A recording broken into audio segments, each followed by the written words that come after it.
محمد وآل محمد. بسم الله الرحمن الرحيم. السلام عليك يا أبا عبد الله. السلام عليك يا ابن رسول الله. السلام عليك يا خيرة الله وابن خيره. السلام عليك يا ابن أمير المؤمنين وابن سيد الوصيين. السلام عليك يا ابن فاطمة سيدة النساء العالمين. السلام عليك يا صار الله وابن صاره والوتر الموتور. السلام عليك وعلى الأرواح التي علت بفنائك. عليكم مني جميعا سلام الله أبدا ما بقيت وبقي الليل والنهار. يا أبا عبد الله يا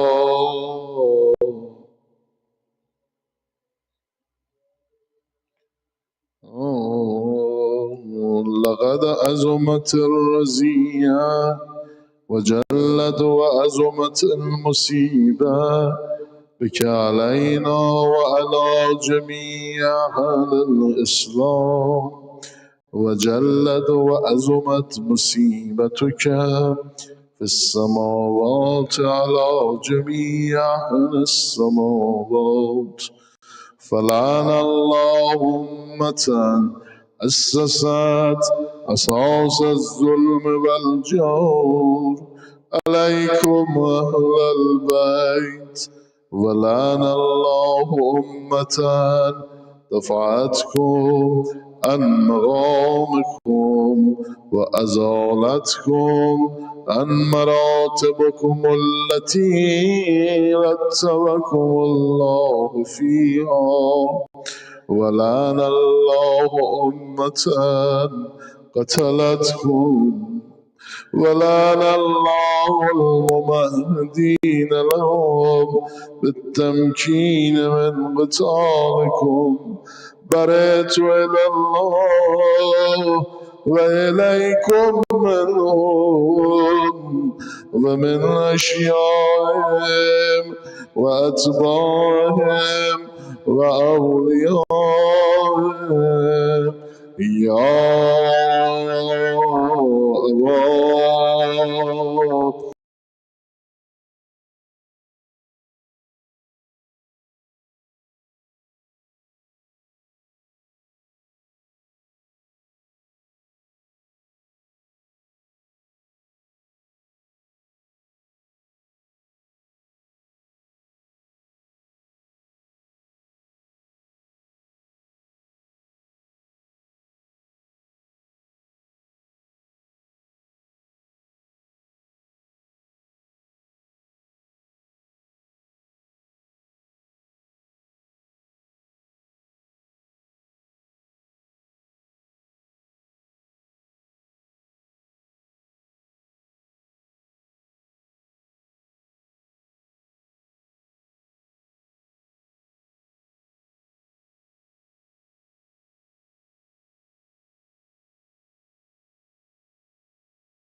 وأكرمني به ويرزقني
وأبا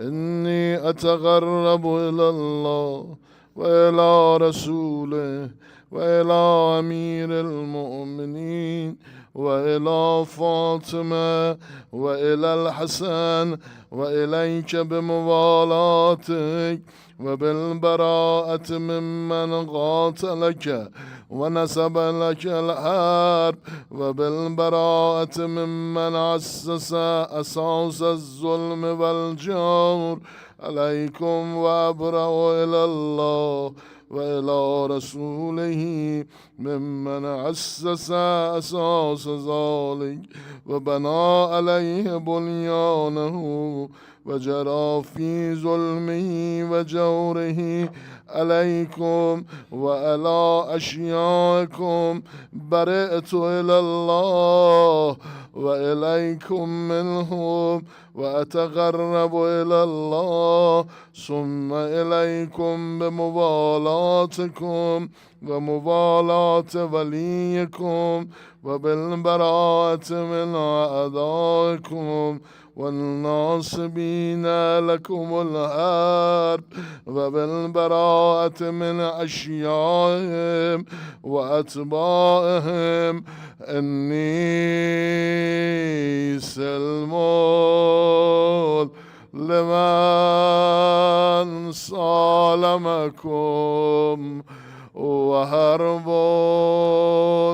لمن هاربكم وولي لمن والاكم وعدو لمن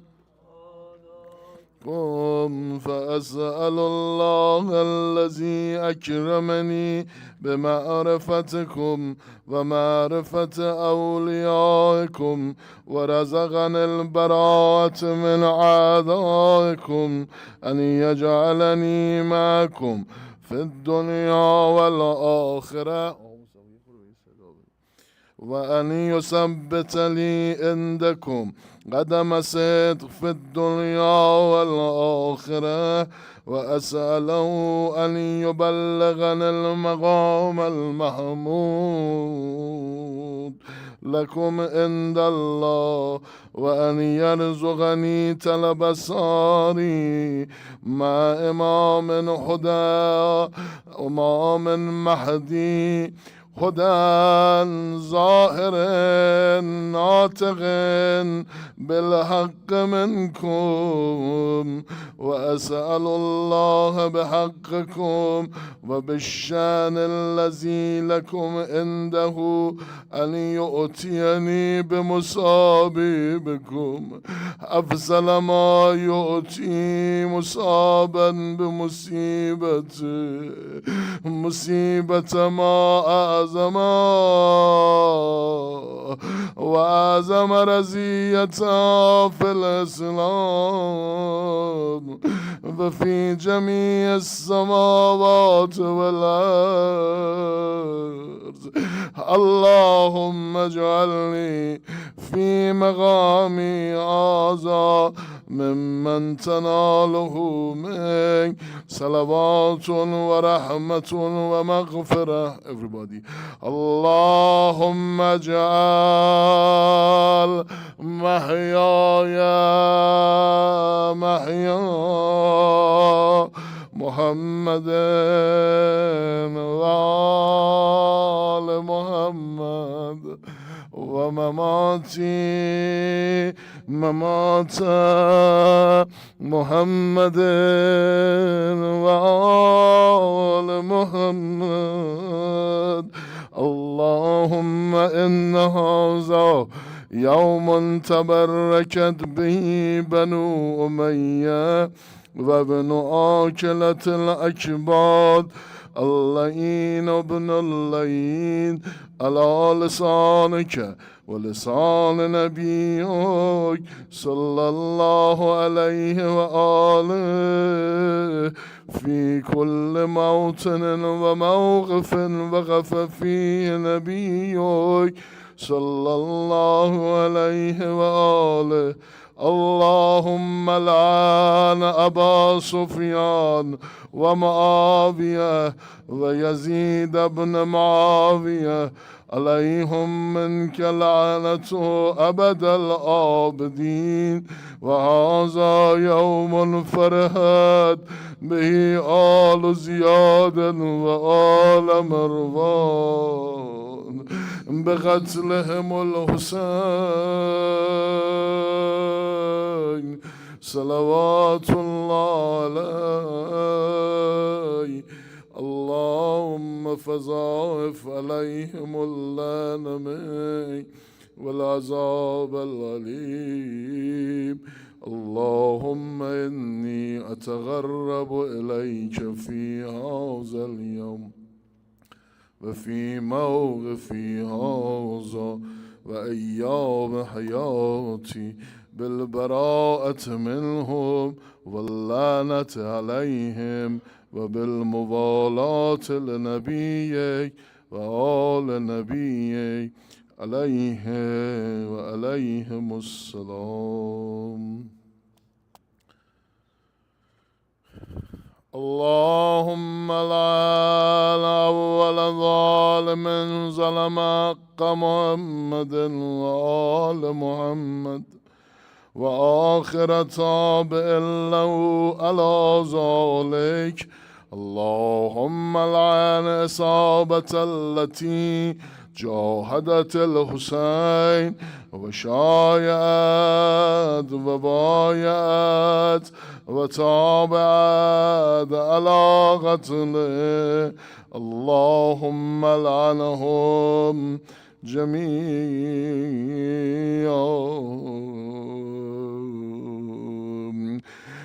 السلام عليك يا أبا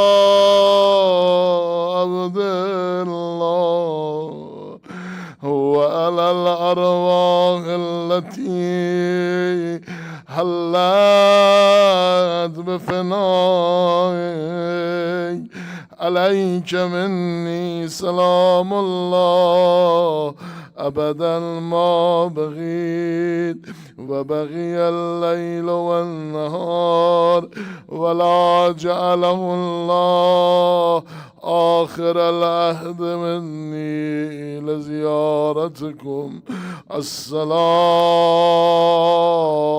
على everybody وعلى علي بن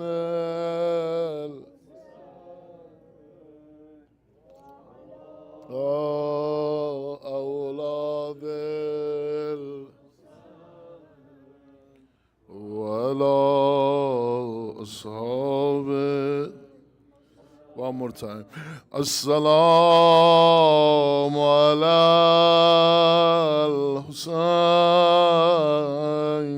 وعلى علي بن الحسين وعلى أولاد الحسين وعلى أصحاب الحسين الحسين اللهم خذ أنت أول ظالم ظلمنا مني اللهم خذ أنت أول ظالم باللعن مني وابدأ بي أولا ثم اصنعن الثاني والثالث والرابع اللهم لعن يزيد خامسا ولعن عبيد الله بن زياد وابن مرجان وعمر بن سعد وشمرا وآل أبي سفيان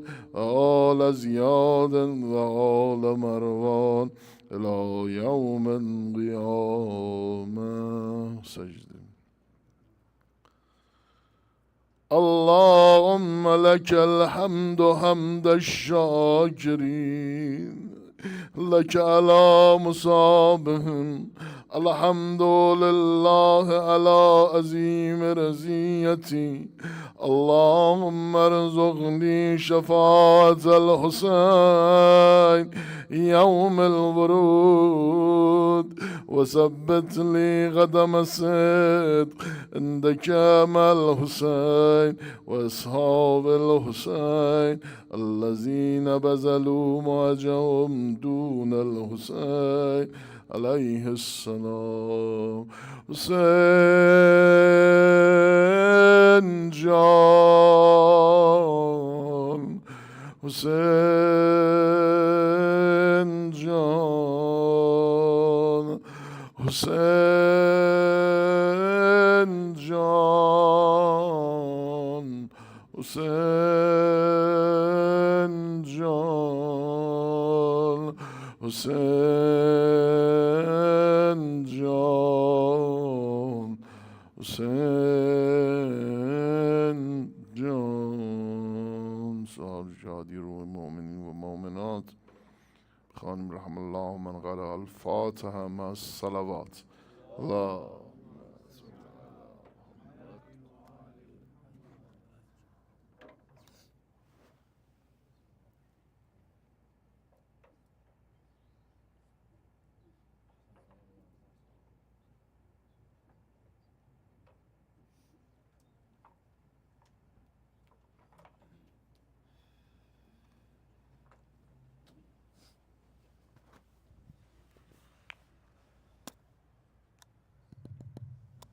محمد وآل محمد صلوات.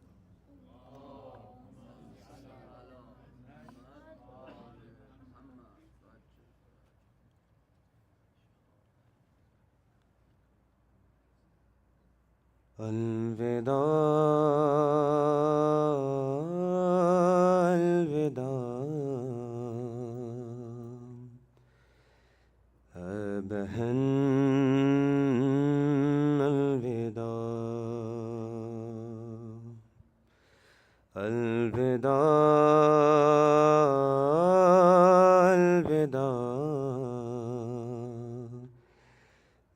بهن الوداع. دی تھی اماں نے جو پوشاک ولاد و زینب دی تھی اماں نے جو پوشاک ولاد و زینب اپنے ہاتھوں سے کفن مجھ کو پہنا دو زینب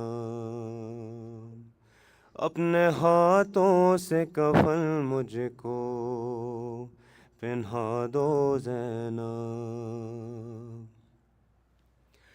آج مقتل میں فقط بات تمہاری ہوگی آج مقتل میں فقط بات تمہاری ہوگی. ابھی اماں سے ملاقات ہماری ہوگی ابھی اماں سے ملاقات ہماری ہوگی. کوئی پیغام اگر कोई पैगाम अगर है तो सुना दो ज़ैनब, अपने हाथों से कफन मुझको पहना दो ज़ैनब। हाथ पाबंद रसन बहना तुम्हारे होगे, मुझको रह रह के ख्याल आता है लाशे से मेरे,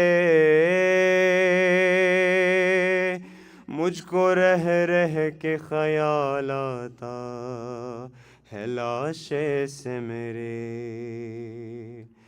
तीर किस तरह निकालोगी बता दो ज़ैनब, अपने हाथों से कफन मुझको पहना दो ज़ैनब। सामने अपने सकीना से उतरवा लो गोहर, अभी कुछ देर में लुट जाएगा मज़लूम का घर, अभी कुछ देर में लुट जाएगा मज़लूम का घर। ये अमानत किसी गोशे में छुपा लो ज़ैनब, अपने हाथों से कफन मुझको पहना दो ज़ैनब, अपने हाथों से कफन मुझको पहना दो ज़ैनब। मेरे लाशे की रहेगी तुम्हें पहचान बहन, मेरे लाशे की रहेगी तुम्हें पहचान बहन। चाकर दो मेरे कुर्ते का गिरबान बहन, चाकर दो मेरे कुर्ते का गिरबान बहन। कोई लूटे नहीं से, कोई लूटे नहीं सा ऐसा बना दो ज़ैनब, अपने हाथों से कफन मुझको पहना दो ज़ैनब। दी थी अम्मा ने जो पोशाक वो ला दो ज़ैनब, दी थी अम्मा ने जो पोशाक वो ला दो ज़ैनब, अपने हाथों से कफन मुझको पहना दो ज़ैनब, अपने हाथों से कफन मुझको पहना दो ज़ैनब। अलविदा अलविदा है बहन अलविदा। पर मोहम्मद व आले मोहम्मद सल्लल्लाहु।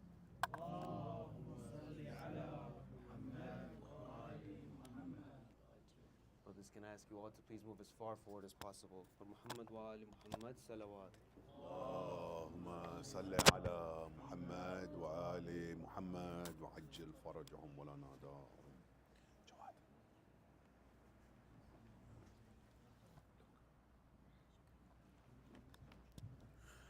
صلى الله عليك يا أبا عبد الله،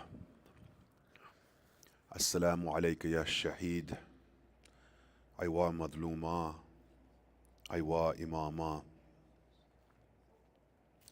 Laylat al-Tasu'at, the last moment we have with our Master Sayyid al-Shuhada. Some of you brothers might have your women sitting behind us. If this was the last night you would get to spend and give a message to your wives, to your daughters, to your sisters, and you knew the journey that was awaiting them, what is it you would tell them? Perhaps you would go to Ruqayyah and remove her earrings before tomorrow. Perhaps you would go to Zainab and kiss her wrists before tomorrow. Perhaps you would go to Rabab and Ramla and tell them that even though their sons will be gone, their sons will have fought a valiant fight. It is in the blink of an eye that the nights of Muharram have come, and now we're at the doorstep. Just yesterday we were welcoming Sayyid al-Shuhada, and today is that last night of his. It is as if we can see Sayyid al-Shuhada looking up at the skies and recounting the words that his father said on that sacred night in Ramadan. Hiya wallah. This is that night that was promised to me. For the night that awaits us, my brothers, I know many of us are tired. I know many of us have given up a lot for these ayam-e-aza. But by Allah, if only we could see the reward that awaits us. If only we could see the rank that is for us by the heavenly gaze of Sayyidah Zahra, we wouldn't trade these moments for anything in this world. Before I call upon our illustrious speaker, I will ask all of the brothers when I do recite the dhikr of salawat to please stand up and move as far forward as possible. There's a lot of wall space here. Inshallah, we do anticipate for the majlis to become full yet again. أفلا من صلى على محمد وآل محمد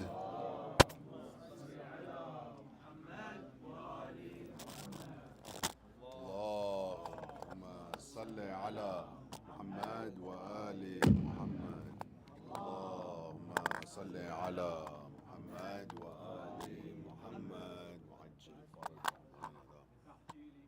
مولانا صاحب العصر والزمان صلوا على محمد وآل محمد اللهم صل على محمد وآل محمد وعجل فرجهم والعن أعداءهم.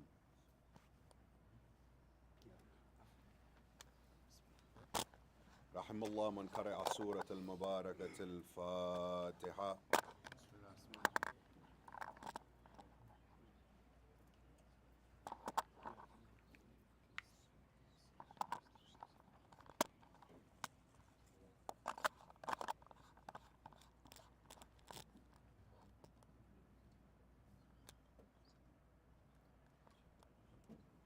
نوروا مجالسكم بذكر محمد وآل محمد.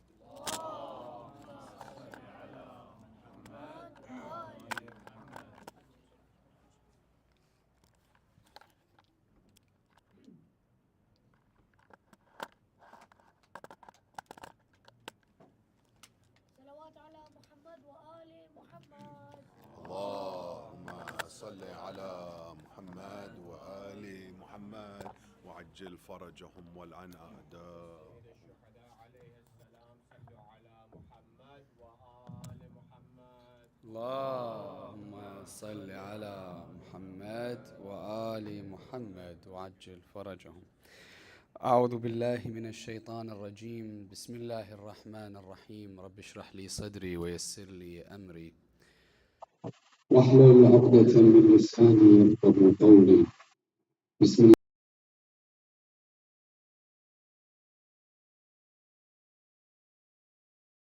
قلوبنا وشفيع نفوسنا أبا القاسم محمد. اللهم صل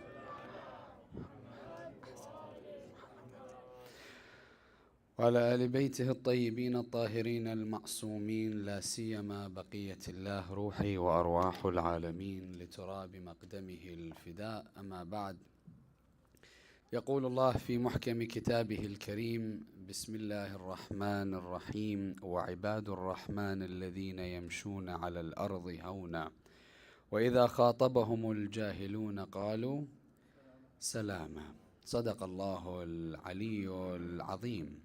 اللهم صل محمد وآل محمد وعجل فرجهم. Finalizing the discussing the realm of the unseen. As a quick reminder, we discussed death, we discussed barzakh, we also discussed the world of the jinn, and indeed we had a glimpse into the world or the realm of the soul in its different capacities. Now the discussion tonight will be revolving around taking all that knowledge that we have and directing it towards actively being able to first and foremost understand how to be closer towards Allah and indeed the Imam of our time. Now when this discussion arises, we have varying traditions when it comes towards Imam Sahib al-Asr wal-Zaman, and the understanding that amongst the traditions that we have, there is a very large quantity that speaks about Imam Sahib al-Asr wal-Zaman, that within our books, within other books in Islamic thought, the traditions come forward, and there are over 6,000 that discuss whether an angle for the Imam, whether it be prior to his arrival, during his time, or afterwards. Now within these discussions, you'll find as followers, as those that call themselves the Shia and are awaiting the Imam of our time, many of us would connect with the Imam very differently. The way we'd like to explore the life of the Imam is very different. The way we want to connect is very different. Examples are, some of us, when we want to discuss the Imam of our time, we want to discuss solely, as an example, his signs after he comes. When he appears after the Dhuhr, what happens? Who does he attack? Who opposes him? The people that follow him. What are the opposing arguments from the armies that call themselves the followers of the 12 Imams? How many splits occur? Why do they split away? What questions do they have? Does the Imam go forward and truly begin to attack for 8 months, that the traditions say that his sword is on his lap and he doesn't sheathe it until there is bloodshed everywhere? These are all discussions that occurs to see where his movements occur, where do they occur, when do they occur, who do they occur against, in order for us to understand where we should be in every single one of these positions. Other discussions come forward and say, no, you'd rather have a lens into looking at the Imam of your time by understanding his traits. So you say amongst his traits that he is the warith of this prophet, this is what he inherited. He's the warith of this prophet, this is what he inherited from him. Whether it be physical or metaphysical aspects that we discuss. You can also look into his appearance. Is he tall? Is he short? Is he dark? Is he fair? Does he have a rosy complexion? Does he have any indicating features on either one of his cheeks? And the discussion goes on. But you'll find some people are attracted to getting closer to the Imam through that avenue. Others, the avenue of what occurs afterwards. Others come forward and says, no, I want to prepare myself for the arrival of the Imam. So the discussion now all of a sudden shifts from after the appearance to prior. It goes from the understanding of a passive appearance, where when he arrives, then I will do A, B, C, D, because I've prepared myself for his movements. The discussion now becomes, no, I want to prepare the place that he will govern prior to him arriving. So now the discussion is, what are the different signs? What must I do in my field with my knowledge and experience to lay the foundations for his arrival? The discussion changes. And then you'll begin to see, well, there's many different lenses that they begin to look at with the signs that are divided into major and minor signs. The major, and why it's the major, because each one of them has a time frame of when it occurs, where the Imam will be. The major ones. The minor ones come under the banner of being under the scope of interpretation. So they can have varying meanings. They can, or they don't necessarily have to occur in the first place for the Imam to come. But the 5, without a shadow of doubt, need to occur. The Sufyani, the Yamani, As-Sarkha, the cry of Jibra'il between the heavens and the earth. You'll have Al-Khasf bil-Bayda, where the earth engulfs the army of Sufyan, him and 100,000 of them. And Qatl al-Nafs al-Zakiyah, Bain al-Rukni wal-Maqam, after which 2 weeks, Imam reveals himself and makes himself apparent. Today I want to, or tonight I should say, we want to discuss two main elements that we will begin to have a lens into the importance of understanding the concept that you and I are both in, which is the concept of ghaiba. And the second is, if we've truly understood ghaiba, what then can we look into as a lens of if we truly are awaiting the Imam and our lifespan now does not give us enough time to fight alongside the Imam? What is the concept that is there through the Holy Quran that is well established and the traditions that we are able, if this lifespan does not give us enough time, the Imam doesn't become apparent within our lifetime, that we have the ability to come back after we die to fight alongside the Imam? How do we discuss this? How do we understand this? What's the reasonings behind it? How can we prove it through the Holy Quran? Is all under discussion of the occultation of our Imam. So inshallah, these are the two main points that we're going to discuss tonight. So please assist me in blessing the majlis and illuminating your hearts and minds with 3 loud salawat ala Muhammad wa ali Muhammad.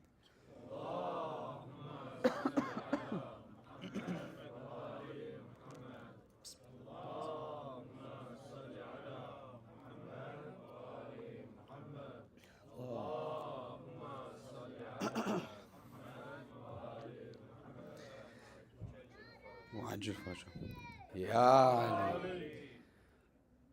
I want each and every one of you to think of 3 terminologies that I'm going to discuss with you all.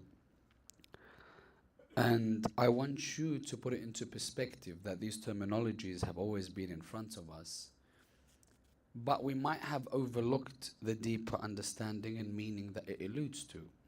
Now, the discussion tonight, as we stated, was to do with ghaiba.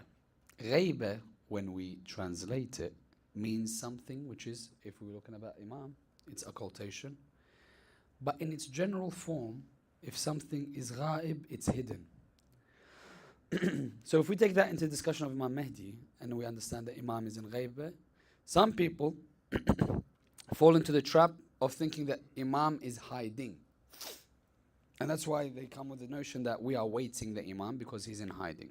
Because ghaiba, some have translated incorrectly, not hidden but hiding. Whereas he's hidden. Now, the other 2 words is hadr and zahir.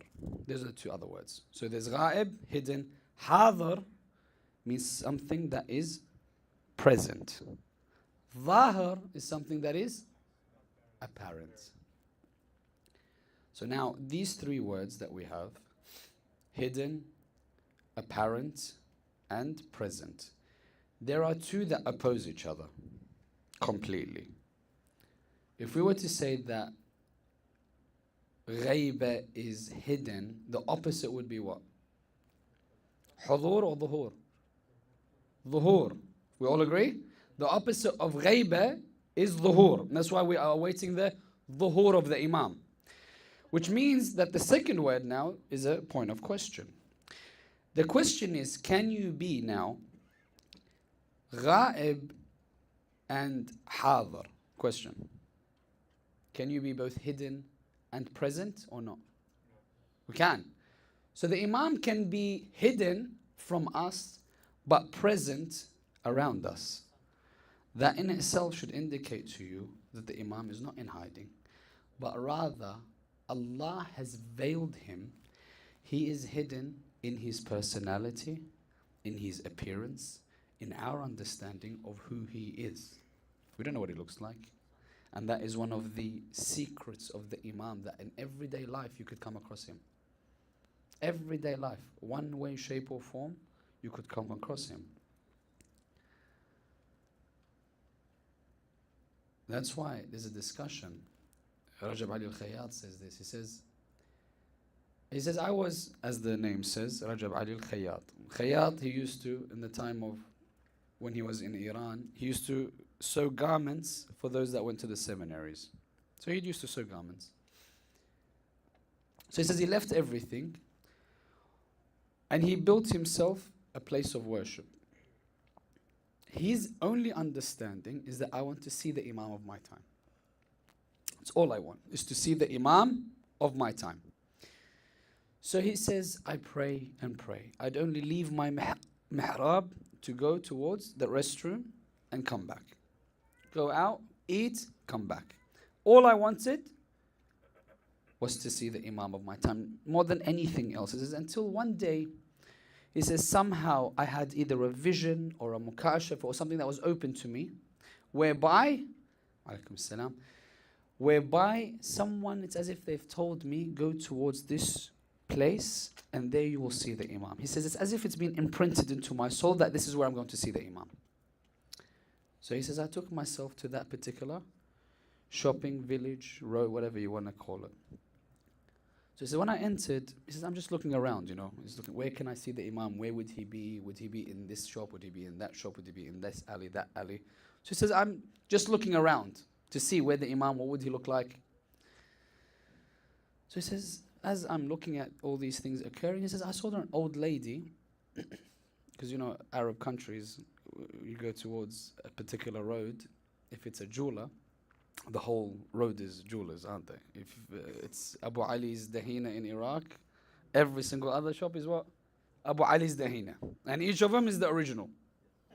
So we go to that aspect where he's seeing that this whole shopping village, road, alleyway, whatever you want to call it, used to sell pots. So he says, I saw this elderly lady coming in one shop, holding a big pot, coming into the next shop, holding that same pot. So he goes, I'm just trying to see this, what's going on. So he says, I'm just kind of eavesdropping, what's the discussion that's occurring. So he says, amongst the discussions, he says, she's trying to sell her pot.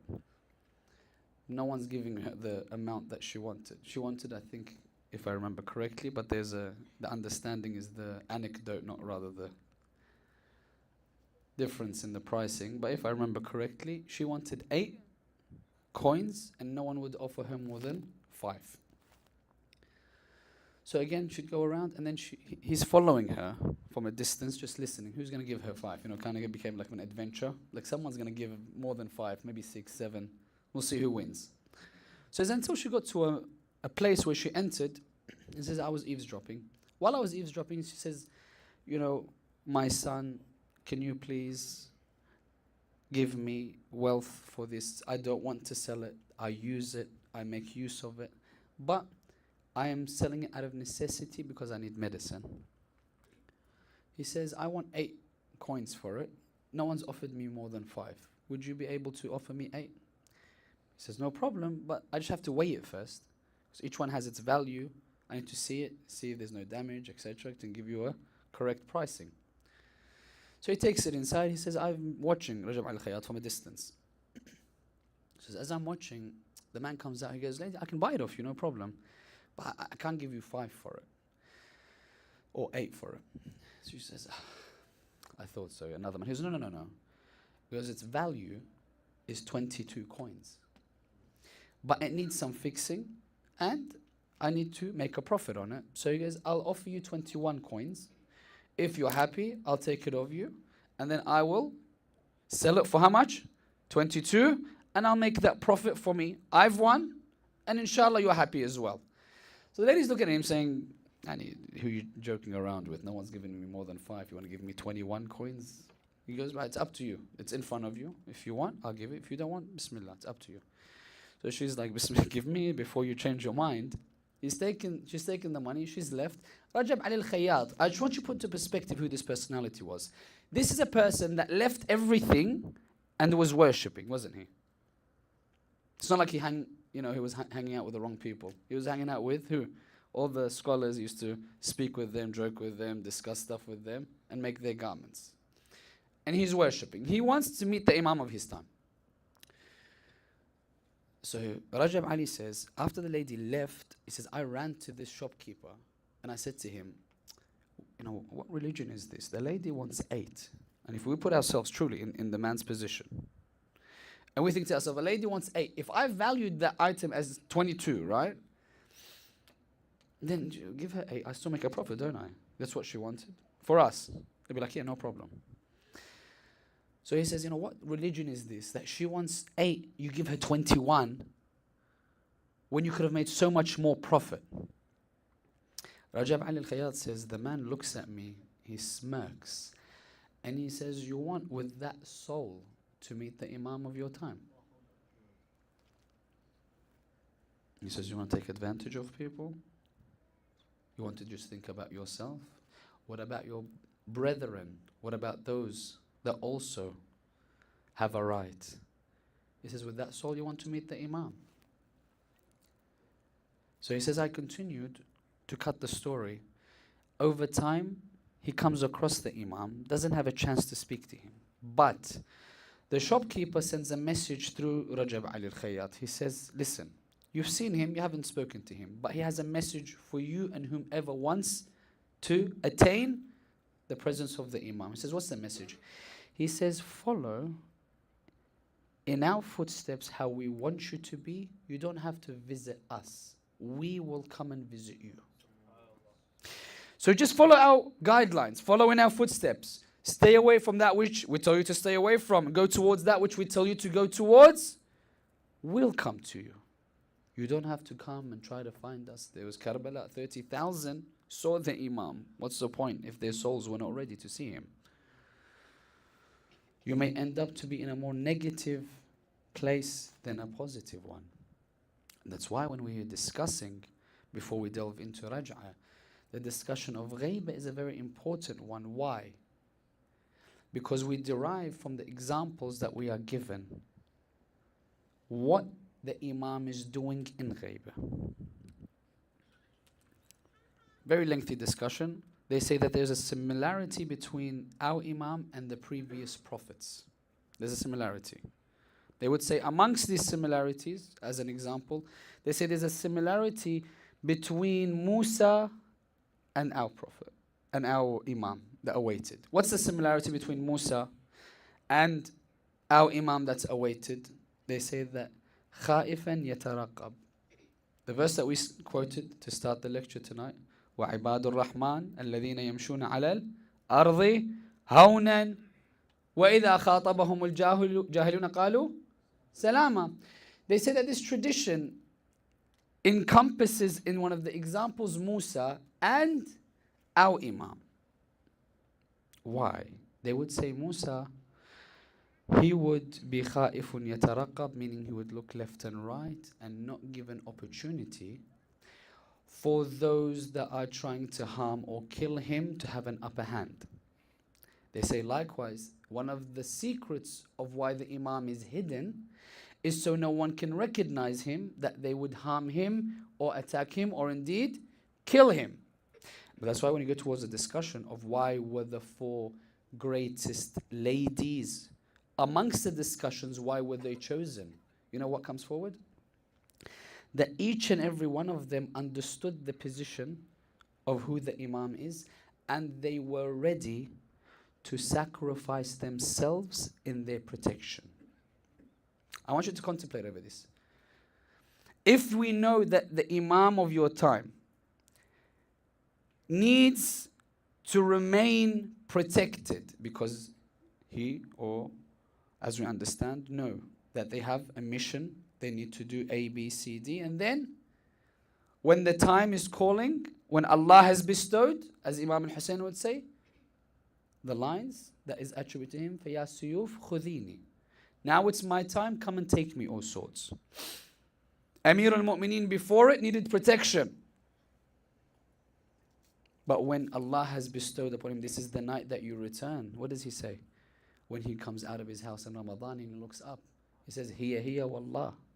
It is by Allah the night that Rasulullah promised me. I know when I'm going towards the mosque, I'm going to attend martyrdom. He goes towards it. But there are other positions where they needed protection. And that's why one of the translations of this particular verse, when we discuss the reasonings, very delicate. Why did Fatima go towards the door and not Amir al-Mu'mineen? Because when they came, who did they want? Who did they want when they came towards the door of Fatima? Ali ibn Abi Talib. Now, as a rule of thumb, if you know that you need to protect your Imam, will you or won't you? You will protect your Imam. Amongst the reasonings that comes to be discussed, why did Fatima attend the door? Because they're there for Amir al-Mu'mineen. They've come, where is Ali? She's come to the door, they're thinking to themselves, I want Ali.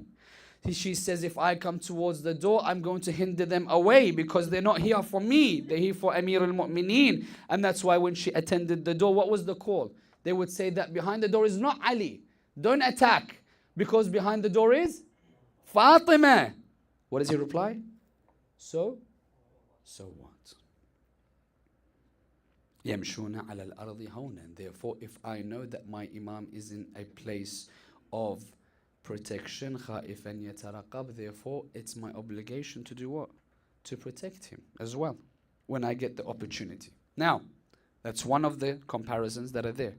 Amongst the comparisons is the comparison that I want to quickly delve into, which is Yusuf. Yusuf, the comparison is ghaiba. Yusuf was in ghaiba upon ghaiba upon ghaiba. Many people that were around him, his brothers, didn't know he was a prophet. Hidden. There was, as the Quran says, ghayabatul jub, the secret darkness of the world that he was in. That he was in a secret darkness of the jail as well. People didn't see him, as well as him being hidden within the jails. But the understanding of the ghaiba of Yusuf and the ghaiba of our Imam, both were hidden. Our Imam is hidden, but it never stops them preparing for their arrival. Yusuf within the jails, he prepared, didn't he?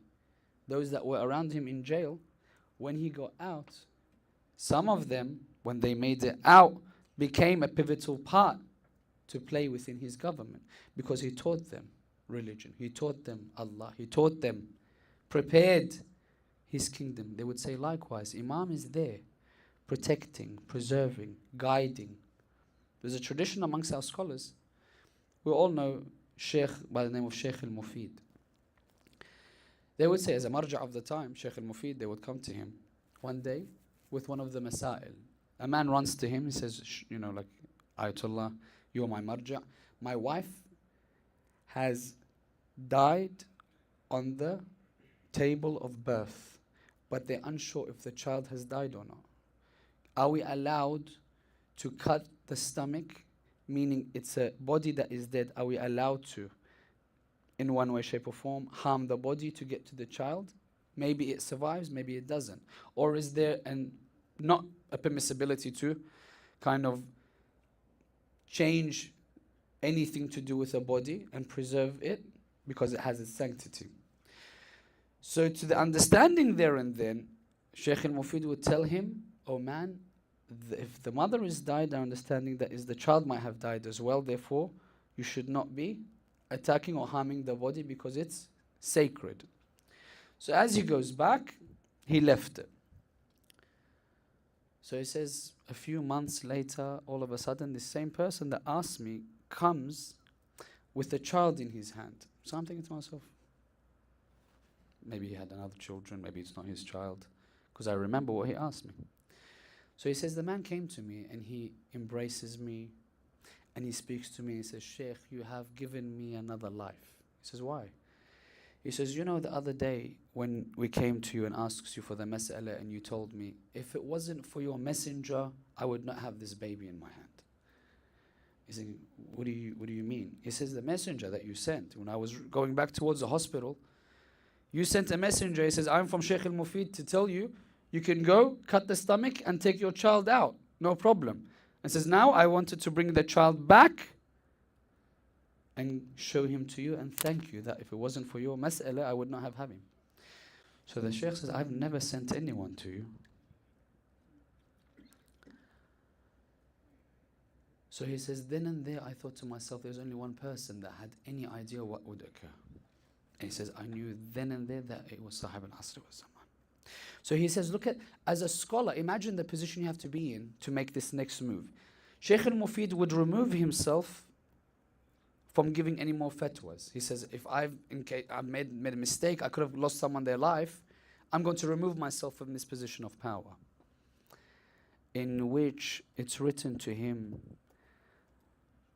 in traditions that Imam comes and writes to him, you have your job and I have mine. He says, your job, alayka al-fatawa. He says, ya mufid afid.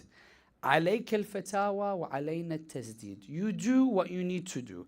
We are there as a safety net. In case you make something wrong, something that you haven't come to the right conclusion, something that you not necessarily did it intentionally, we're there to protect you. But also you need to move forward. This ship needs to be sailing in order for us to move it in the right direction. You do what you need to do. We'll be there to protect you. Imam can be in ghaibah, but can be also in a position where he, without a shadow of doubt, guides us in our everyday lives. But we need to connect with the Imam, first and foremost, before anything. Amongst the ways that we can connect, and we've understood that Imam can be around us. We've understood that Imam is working on paving the platform for his arrival with the assistance of each and every one of us. But what if we do not attain his raj'ah? What if we don't make it towards when he appears? Is there something that we can do? When you go towards Du'a al-Ahad, when you read the paragraph above it, before you read it, the little, it's not in bold writing, you'll see that Imam Sadiq is telling us, it is noted that if a person reads these dua 40 mornings in a row, that if you die, 40 mornings in a row, if you die, that Allah may return you back to be alongside the Imam of your time. Now, how does that work is another question, isn't it? Because throughout the Holy Quran, we have instances where people have died and they've returned. Many. Uzair, the people in the time of Musa, when he takes them towards the mountain, the 70 that die, and then Musa says, can you bring them back? They return back to this world. Uzair, a person comes towards Amir al-Mu'mineen and says, oh Amir al-Mu'mineen, tell me of two people born on the same day, and they were twins, and they died in the same day. One of them was 150 years of age, and the other one was 50. This is the story of Azra and Uzair, whereby Uzair at 25 years of age came past the village, as the Quran states, and it says, who will be the one that returns this village back to life after its death? He goes inside a cave, he dies for 100 years, then returns, and Allah shows him that the donkey that he wrapped outside the cave was only bones, and Allah showed him how that all of a sudden the muscles would come onto the bones and the flesh would form and the donkey would be alive again. Now, he returns back to his village at 25 years of age. His brother is now, how old? 100 years. He's left him, he's 125. They live, both of them, for another 25 years. One dies at 50, one dies at 150. That's the story. Amongst them, we have many traditions of Prophet Isa returning the dead back towards life. So there is this indication that person can die and then can return, but I leave you with a tradition just to showcase to you when it comes towards the knowledge of Ahlul Bayt and how they decipher the Quran. It's important to always thank Allah that we have such guides to guide us and to showcase to us the true beauty that is there within the Holy Quran. Zurara comes towards Imam al-Sadiq. I need everyone's concentration before we go towards the musibah. Zurara comes towards Imam Sadiq. Oh Imam, is there a difference in the Holy Quran between maut and qatl. Because if we translate it, one is death, one is death, yeah? But qatl, to be killed, maut is to die. It says, oh Imam, is there a difference between maut and qatl in the Quran? Or can it be used interchangeably? He says, no, Zurara, there's a big difference. He says, what's the difference? He says, Allah made it very clear that both of them have different implications. He says, ليس الموت كالقتل ولا القتل كالموت. والله فرق بينهما حين قال في القرآن بسم الله الرحمن الرحيم أفإن مات أو differentiated. If he dies or is killed. أفإن مات أو قتل. He says, look at the difference now.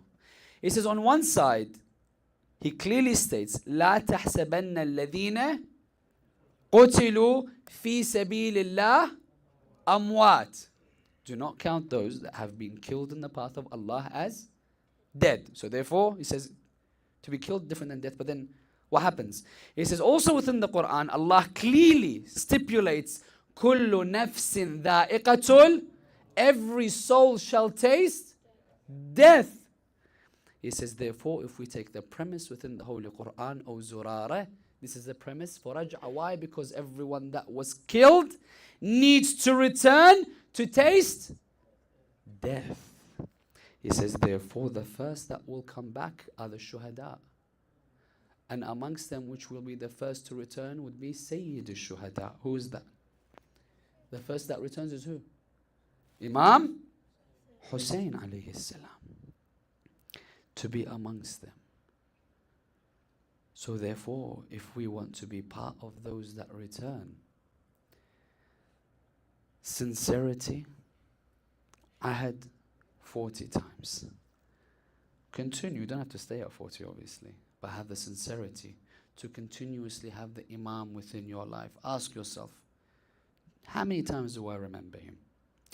Because if you have a friend that you speak to once a month, once every 2 months, very different than if you have a friend that you speak to every single day, isn't it? Your connection is very different.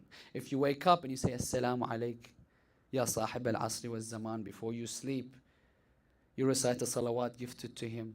You remember him in your everyday action. Very different than when you remember him when there is a tragedy of Karbala, or a Fatimiyya, or a Ramadan. Seasonal. Let's build that connection between us and the Imam of our time. And we pray to Allah that He allows us to be resurrected if we cannot make it towards His arrival now within our short lifespan. But there were many in Karbala that had shorter lives than you and I. And that is the one that we remember tonight. Ali Asgar or Abdullah al-Radi', the 6-month-old nonetheless, of Imam al-Hussein.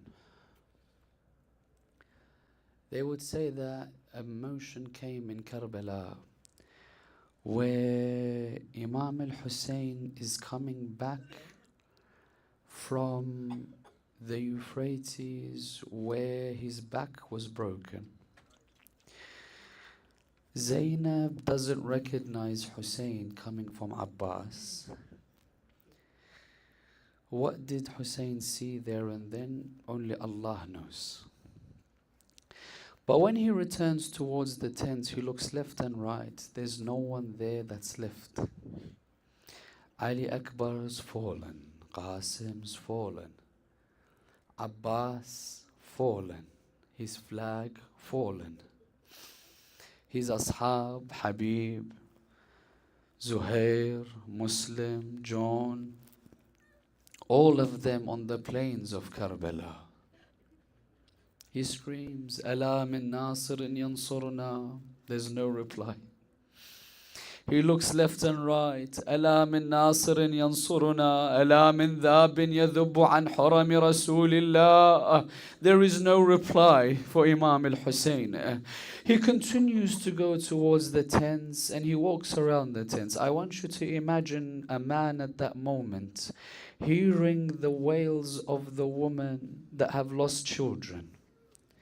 Hearing Ramla, hearing Layla, hearing the mothers of all those that their children died in Karbala, and also to top it off, he's trying to differentiate which of those cries are for the woman and which are for the children screaming Al-Atash, Al-Atash. 3 days, no water within the tents of Abu Abdullah. I want you to imagine what happens towards children when they're thirsty for even 1 minute. Leave 1 hour or 1 day. If you see a child that comes to you and says to you, I am thirsty. You don't even know that child. What happens to you? Now imagine if that child is your own daughter saying to you, can you please find me a drop of water for I am thirsty. Abu Abdullah looks towards the tents. I want you to imagine Imam al-Hussein embracing his children one last time, preparing himself to go towards the battlefield. I want you to imagine how he spoke towards Sukaina, how he sat Ruqayyah on his lap, how he stroked her head, how at the final moments he says to Zainab, Zainab, there is a person that I still haven't embraced. Can you bring towards me my 6-month-old? For I miss him dearly. Oh, Zainab, I might not see him again once I leave. Zainab, bring me the 6-month-old. So I want you now to imagine Zainab bringing a 6-month-old. Then she says to Hussein the following lines, O Abu Abdullah, that the milk is now dry in the bosom of his mother, Rabab. Hussein, I just want to let you to know that all of a sudden he has not drank any water. Oh Hussein, ala min sharbatin min ma, for this 6-month-old. Hussein, I want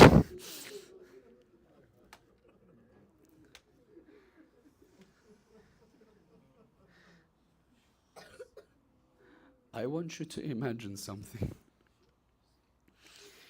I want you to imagine how soft the skin is of a 6-month-old. I want you to imagine how delicately you would handle a 6-month-old.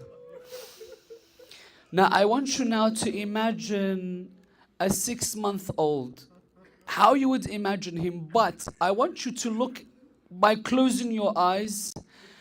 Imagine Hussein holding his 6-month-old, but I want you to also imagine the eyes that have sunken into their sockets of a 6-month-old that's thirsty. I want you to imagine the lips on a 6-month-old that is thirsty. How dry would those lips have been? The traditions say, look at these wordings of the traditions. They would say that Abdullah al-Radi' or Ali Asgar kana yataladha atashan. You know what that means? I want you to imagine when you take a fish out of water. What happens to the fish? The movement. Because it needs to go back. It needs to breathe once more. That movement that it doesn't know what to do is why? It's because of the thirst. Asgar is thirsty, doesn't know. Doesn't even have enough energy to cry. It just start moving.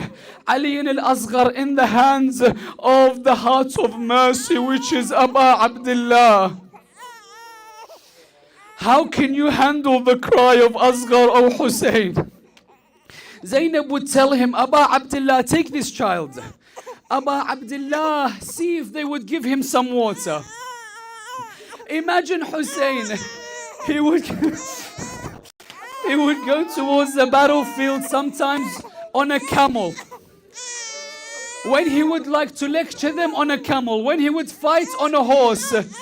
This time Hussein would walk on his 2 feet in the plains of Karbala. They would see Hussein is covering something under his garments. Hussein, what are you covering under your garments? They look, what's Hussein doing that he's walking towards us? They would say in a moment Hussein would remove his garments. He was trying to cover Ali al-Asgar from the sun and its heat.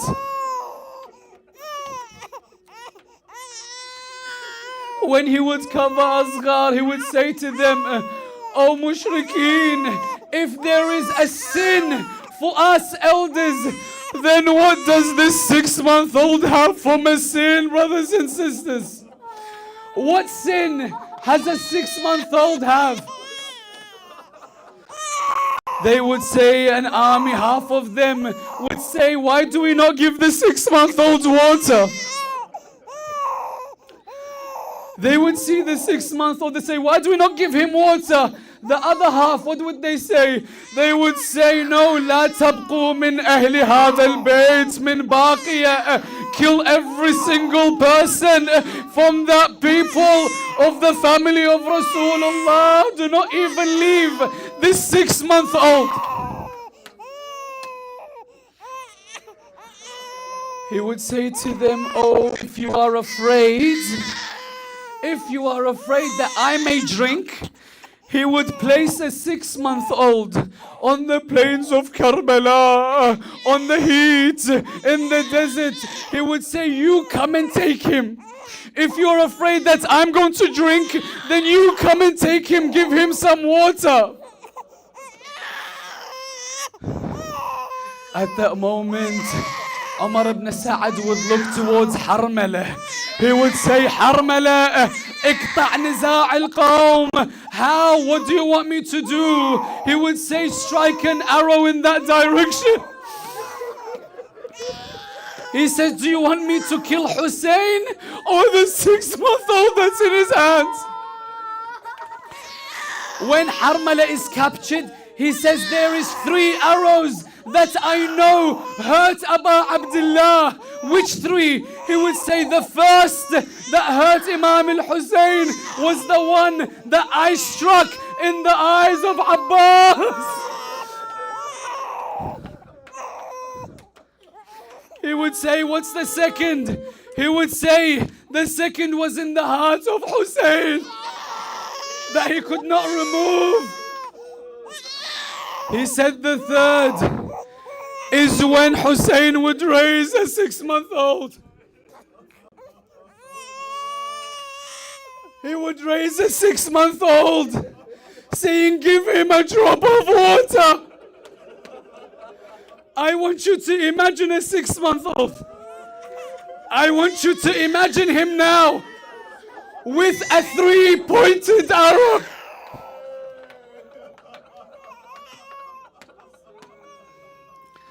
I want you to imagine Ali al-Asgar in the hands of Abu Abdullah. I want you to imagine how small the neck is and how big a 3-pointed arrow is. I want you to imagine that when the arrow went through the neck of Ali al-Asgar, it also went through the hands of Imam al-Hussein as well. I want you now to imagine when a child is in pain, how he looks towards his father. He's flapping his hands. He's flapping his legs. He feels pain, but he doesn't know where the pain is from. He's saying, "Hussein, Father, Father, help me. Hussein, I am in pain." They would say that Ali al-Asgar would continue flapping his hands. The final moment, those hands embrace the neck of Hussein. In the final moments, he's hugging the neck of his father, Abu Abdullah. Hussein would take the blood from under the neck and he would throw it towards the skies.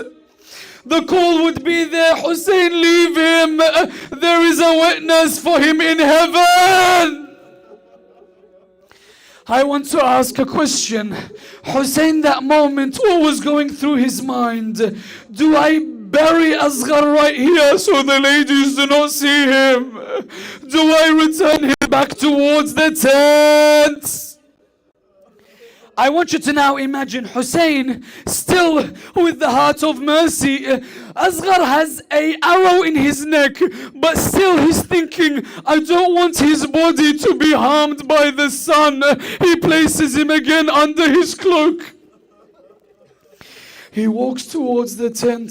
How does he go inside? What does he tell Rabab? What does he tell Zainab? How does he show them what's just occurred? He's going up and down in the Mukhayyam, up and down, Aba Abdullah. How many times did you pace? How many times did you think that I should enter the tent? Until there is a lady that comes out of the tent. Who is this lady? The daughter of Abu Abdullah was the first to come out. Look what she says. I want to break your hearts tonight. Hussein's heart is broken. Rabab's heart is broken. Fatima Zahra's heart is broken. Your heart will be broken with this one line. Sukaina comes out. What does Sukaina say to Hussein that broke his heart even more?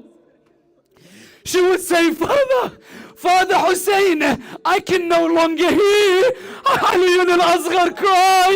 Surely, the reason is because they've now given Ali Asgar water. Is this why he stopped crying? Asgar has stopped crying. Have they given him water?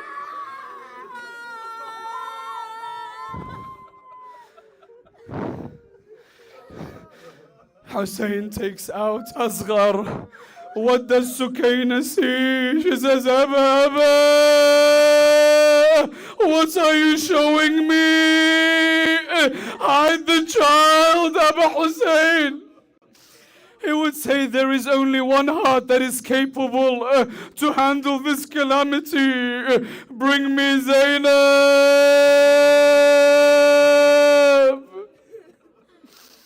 Sukaina runs, Auntie Zainab, my father wants to see you. Zainab rushes out.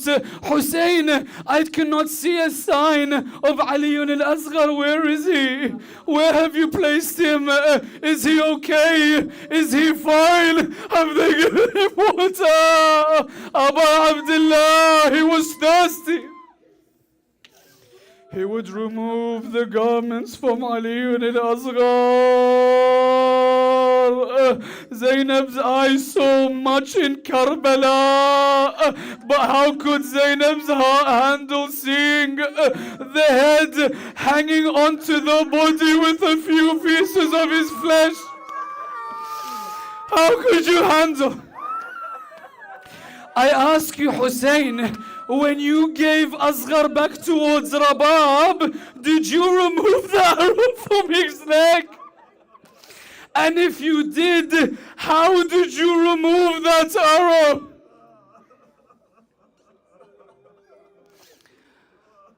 Hussein only buries one person in Karbala. Hussein buries one person. How does he bury him? They said with the edge of the sword. That's how small Asgar was. With the edge of the sword, he would make a hole in the sands. Oh Hussein, how could your heart give you to place that delicate body in which the head barely was attached to it in the heat of Karbala? Oh Abu Abdullah, how did your heart allow you to look towards him and place the sand on his face? Oh Abu Abdullah, how could you bear doing such a thing? Some traditions come forward. You know what they say? They say after the aftermath in Karbala, after they've just trampled the body of Abu Abdullah, after the 11th night, they'll find the next morning they want to go out towards Kufa. They would say that very moment they prepared the sabaya, the captives, to go towards Kufa. All of a sudden, there is a group of people in Karbala, as the poet paints the picture, a people in Karbala that did not move. Everyone else moved. One group of people in Karbala didn't move. Why? Umar ibn Sa'ad, go and see. Why aren't they moving towards Kufa? They would say, oh Umar ibn Sa'ad, we want to go towards Ibn Ziyad, showing him that we've done something of harm, something that hurt Abu Abdullah. We want to gain rewards with Ibn Ziyad. What do you want? They would say that every single people that have already left have a spear with a head on top of it. We do not have a spear that carries a head. Umar ibn Sa'ad says, I've already removed all the heads in Karbala. There's no more heads. He looks around, left and right, all the bodies are decapitated. Then he says, I remember Hussein going behind his tents. He went, but he had Asgar. When he returned, he didn't have Asgar in his hands. Surely he's there. You think that Umar ibn Sa'ad tried to dig up the grave? Do you think he used his hands to dig it up? Do you know what the traditions say? They would say that Umar ibn Sa'ad would carry with him a spear.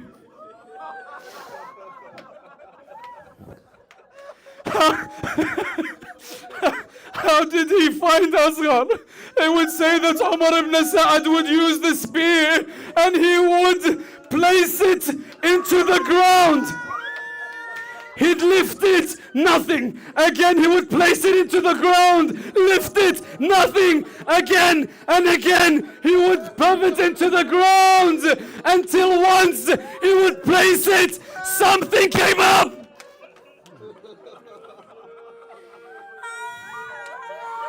What was attached to the spear?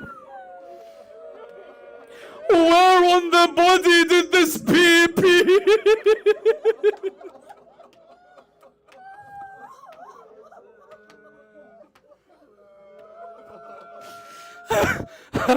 How did you remove a 6-month-old boy? How did you put a head on a spear?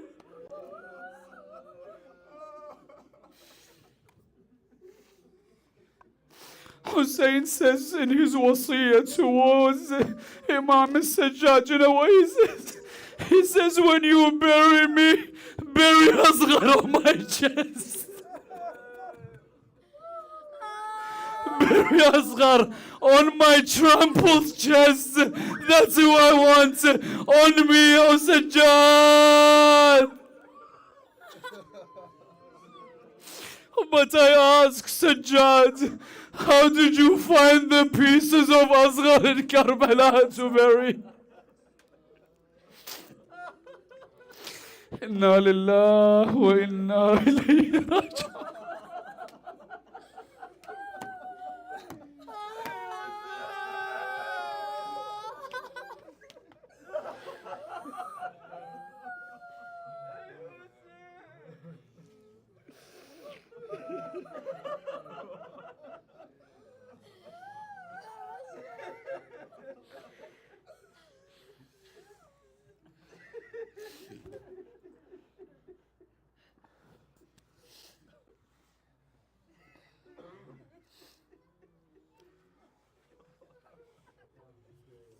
Hussein, Ya Hussein, Ya Hussein, Ya Hussein, Ya Hussein, Ya Hussein, Ya Hussein, Ya Hussein, Ya Hussein, Ya Hussein, Ya Hussein, Ya Hussein, Ya Hussein, Ya Hussein,